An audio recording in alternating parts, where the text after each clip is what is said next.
Perkenalkan, saya Ricky Lutfi Fauzan, mahasiswa program studi D3 Akuntansi PKS tahun 2016.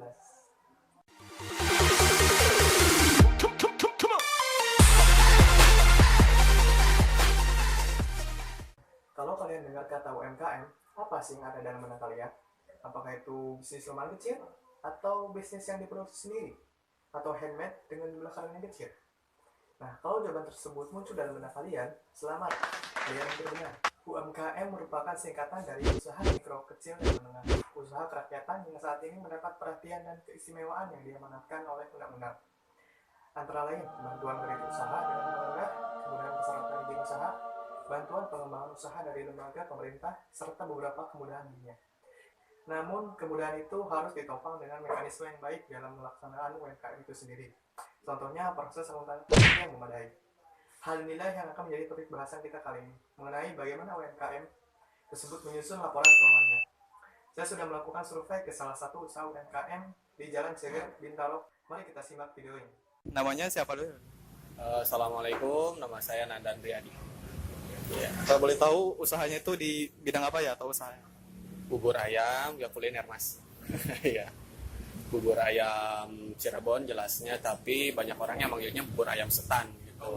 Iya. Kira-kira mulainya dari kapan ya? Kalau untuk perintisan pertama, waktu masih dipegang orang tua saya dulu, dimulai tahun 95 kalau tidak salah. Tetapi saya melanjutkan usaha orang tua sekitar 8 tahun yang lalu. Oh, jadi kayak bisnis keluarga gitu Ya. terus dilanjutkan. Iya, betul sekali. Istilahnya bisnis keluarga lah, benar. Kalau omset per bulan, ya namanya dagang ya mas ya. Namanya dagang kan tidak pasti begitu. Tapi kalau di titik-titik ratakan, sehari bisa dapat 500 lah bersih. Terus terang kalau di sini buku untuk proses akuntansinya, kalau masalah pembukuan tidak ada pembukuan khusus gitu kan ya. Tetapi untuk catatan sehari-hari, untuk catatan pengeluaran dan pemasukan ada gitu kan. Untuk catatan pengeluaran pemasukan per hari-harinya ada. Jadi untuk kita bisa tahu keuntungan Contohnya dari situ. untung pembukuan nanti akhir bulan laba ruginya ketahuan gitu kan ya, tapi untuk catatan hariannya tetap ada gitu. Untuk terus terang untuk di toko di warung saya, istilahnya persediaan, saya tidak menyetok persediaan. Kalau disebut stok per bulan tidak seperti itu. Saya lebih ke belanja harian aja, jadi disesuaikan dengan kondisi dagangnya. Kalau misalnya kondisi dagangnya lagi lumayan ramai, ya belanjanya, pengeluarannya lumayan agak dibanyakin gitu. Kalau lagi sepi bisa dikurangin gitu. Paling kendaraan per bulannya kendala. Kalau catatan sehari-hari kadang ada yang hilang gitu kan, namanya catatan bukan masalah bukan catatan yang terlalu serius. Bukan terlalu catatan yang serius, jadi kadang bisa hilang, bisa apa gitu kan. Jadi Ya udah cukup, mungkin segitu aja. Nggak terlalu banyak. Terima kasih atas waktunya. Terima kasih. ya. Nah, dari UMKM tersebut, yang menjadi perhatian adalah tidak adanya proses akuntansi yang memadai. Dan yang paling dasar, yaitu pencatatan. Pencatatan dalam hal pembelian barang, pendapatan yang diperoleh, biaya yang muncul, serta inventarisasi pembelian aset dan persediaan. Yang didasari karena dua alasan. Yang pertama, karena usaha ribet. Yang kedua, karena pengelola usaha tersebut merupakan pemiliknya itu sendiri. Jadi mereka berpikiran tidak ada tanggung jawab untuk melaporkan atau mempertanggungjawabkan kinerja usahanya kepada pihak siapapun. Nah, padahal pencatatan akan sangat bermanfaat dilakukan untuk bisnis yang dimiliki dan dikelola sendiri. Nah, kenapa?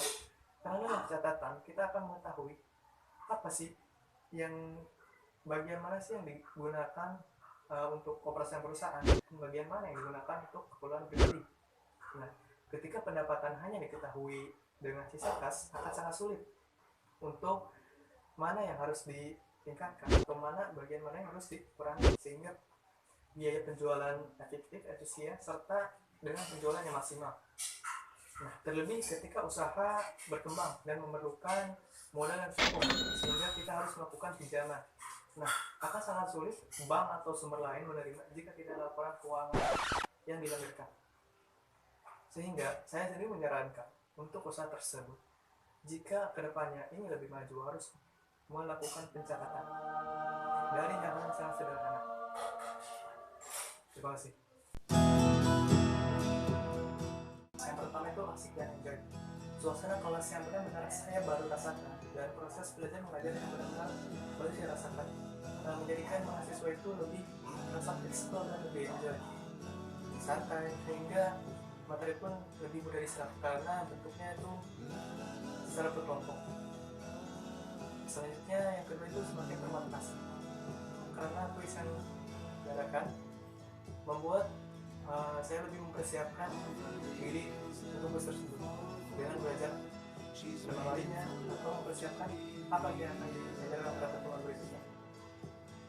Pesan kami kepada Pak Aris, semoga Aris selalu sehat walafiat dan lancar kuliahnya di luar negeri. Doakan juga supaya kuliah kami sukses dan bisa mengikuti jejak Bapak. Terima kasih.